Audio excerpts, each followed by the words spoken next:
Estoy aquí. Estoy sentado en el lugar correcto, en el momento corretto. Ciao bellezza, io sono Holly Moon e questo è Astro Dee, il femminile sotto la luce delle stelle, dove esploriamo gli archetipi delle dee greche femminili sotto i riflettori dei segni zodiacali. Giungiamo al termine di Artemide, restano pochi argomenti da affrontare, ma con estremo piacere ci ritorniamo. Stavamo parlando appunto dell'evoluzione di questo interessantissimo archetipo e ci resta da vedere quella che è Artemide nella mezza età e Artemide della vecchiaia. Quindi Artemide nella mezza età, diciamo tra i 35 e i 50 anni, arriva la sua prima vera crisi, perché ormai le terre selvagge da esplorare sono rimaste ben poche. Quindi inizia a tirare le somme su dove è arrivata, se si sente che ha raggiunto il successo della sua esplorazione o al contrario si sente nel profondo fallimento. E da qui nasce il suo viaggio esplorativo, dove lei va dentro di sé, l'introspezione, e inizia a valutare tutto quello che è stato il suo percorso. Ci sono nuove sfide emotive durante questa fase. Se ha avuto figli è il momento in cui si distaccano del tutto e quindi può vedere se il suo sistema, se il suo modo di allevare i figli ha funzionato, se è riuscita a essere una madre indipendente che ha trasmesso l'indipendenza ai figli. Ma non solo coi figli, anche nelle relazioni amorose o in quelle lavorative. Ed essendo lei l'archetipo della giovinezza, della forza vitale, della corsa nei boschi coi cani e le ninfe, diciamo che l'avanzamento dell'età non è qualcosa proprio confortevole per la nostra dea, tutt'altro dovrà confrontarsi con l'invecchiamento, accettare quindi quelli che sono i limiti fisici, cercare di accompagnare questa fase, cercando di riconoscerne la naturalezza e saperci convivere e riflettere a nuovi scopi, avendo lei così forte il senso della giustizia, connesso al segno della Vergine, quindi la cura e la protezione, si può anche dedicare a nuovi scopi a livello sociale, ecologico e così proseguendo poi fino a giungere all'età della vecchiaia, dove avrà saputo esplorare questa sua interiorità, riscopre il suo lato saggio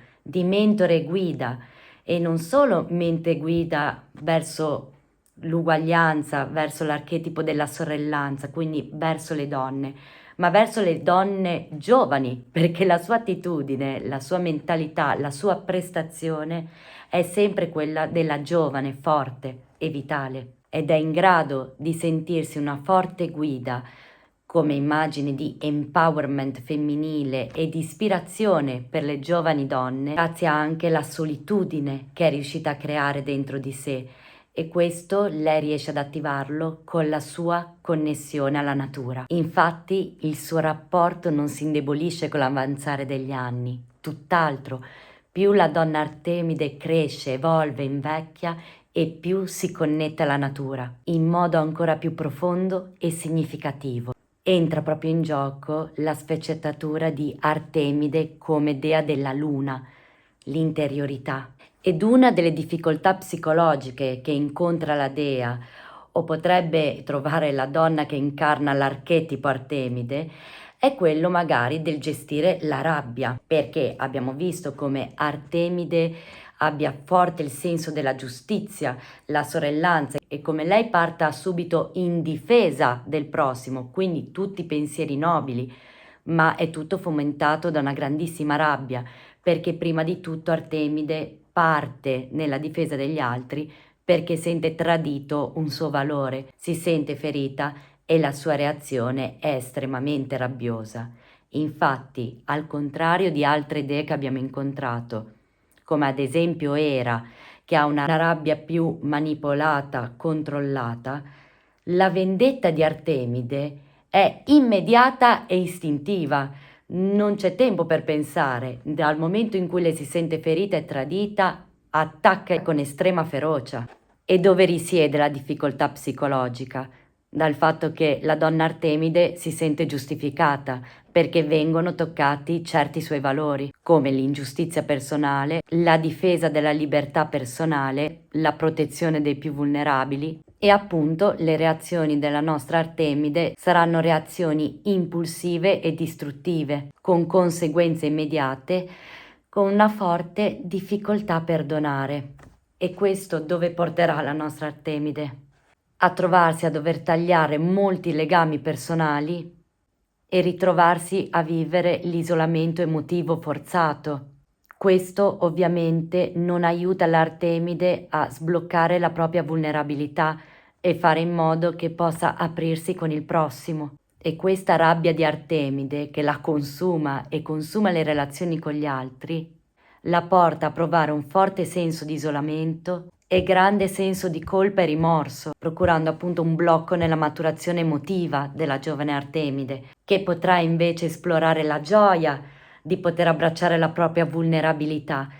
E questo può arrivare a farlo se riuscirà a lasciare andare questa rabbia distruttiva, accettando innanzitutto la propria vulnerabilità e prima di agire dovrebbe concedersi il tempo per riflettere sulle proprie emozioni e valutare le conseguenze delle sue azioni. E può scegliere di canalizzare questa rabbia impegnandosi in cause sociali. E un altro modo può essere quello di imparare a comunicare in modo più efficace e a negoziare i conflitti. Ad esempio, può imparare che non tutti i conflitti debbano per forza terminare con una reazione immediata e distruttiva. Ed è molto semplice poter svolgere questo tipo di azioni per una donna del segno della Vergine, dato che ha un forte senso di giustizia. E allo stesso tempo il suo modo di approcciare alla vulnerabilità potrebbe essere anche per lei un po' complesso, dato che tende sempre alla perfezione e questo può allontanarla dall'accettarsi e permettere anche di accettare il resto del mondo. E per fare in modo che questo tipo di difficoltà psicologica della donna Artemide riguardo appunto alla gestione della rabbia e ovviamente quindi di conseguenza nella gestione anche delle relazioni, vi è un mito molto interessante all'interno del libro della Bolen che tratta appunto il mito di Atalanta. Questo mito si potrebbe dire che è la metafora perfetta per rappresentare la crescita psicologica delle donne, in particolare la donna archetipo Artemide, che lottano per bilanciare la propria indipendenza con i desideri di relazione e connessione. Atalanta, nota per la sua straordinaria velocità e l'abilità nella caccia, è una figura che rappresenta forza, libertà e autonomia.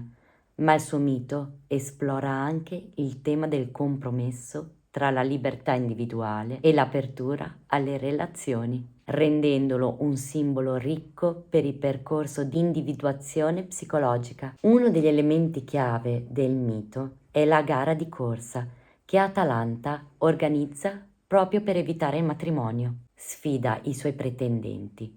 Chiunque riesca a batterla in una corsa potrà sposarla. Chi fallisce morirà. Ovviamente la sua velocità è tale che nessuno riesce a batterla, finché un pretendente non chiese l'aiuto di Afrodite. Afrodite così decise di escogitare un piano e gli diede 3 mele d'oro. E così iniziò la gara. I due iniziarono a correre e Ipomene fece cadere la prima mela. Questa mela rappresentava il tempo che passa.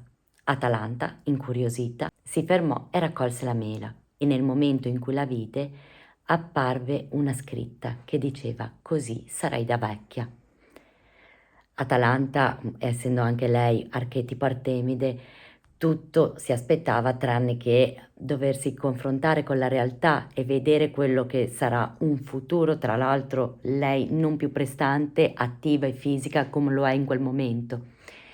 E quindi si trova costretta a pensare riguardo al suo futuro. Si distrae, ma non per molto, e rinizia subito la sua gara.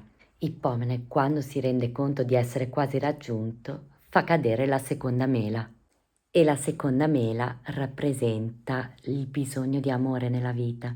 Infatti ad Atalanta, nel momento in cui ovviamente si china a raccogliere la seconda mela, presa dalla curiosità, le torna in mente il ricordo del suo ex amante e questo fa nascere in lei la voglia di intimità e connessione con gli altri.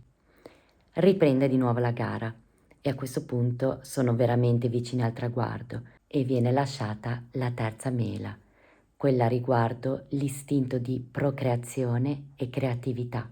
E con creatività si possono intendere diverse cose, sia l'incontro con una dea Demetra che possa far scaturire nella donna Artemide, che è stata concentrata fino a un momento prima ad inseguire il proprio scopo, la propria indipendenza, può far nascere la voglia di avere un figlio, un po' quando si dice quelle donne in cui scatta l'orologio biologico, potrebbe essere questa la terza mela. Ma la Bolen si sofferma di più sotto il punto di vista della creatività spinto dalla dea Afrodite, come una voglia di impegnarsi nelle relazioni con l'esterno, non rimanere soltanto una in se stessa e oltre ad aver curato tanto l'indipendenza, scoprire di aver voglia di intimità. Questo è il cammino, il percorso che può esplorare una donna Artemide in questa vita. E con questo abbiamo concluso l'archetipo della Dea Artemide connessa al segno della Vergine e ci vediamo per il prossimo episodio per Estia, la dea del focolare. Io ti ringrazio di essere stata qui e ci vediamo al prossimo episodio. Estoy Un aquí. abbraccio. Estoy sentado en el lugar correcto, en el momento correcto, en el tiempo correcto.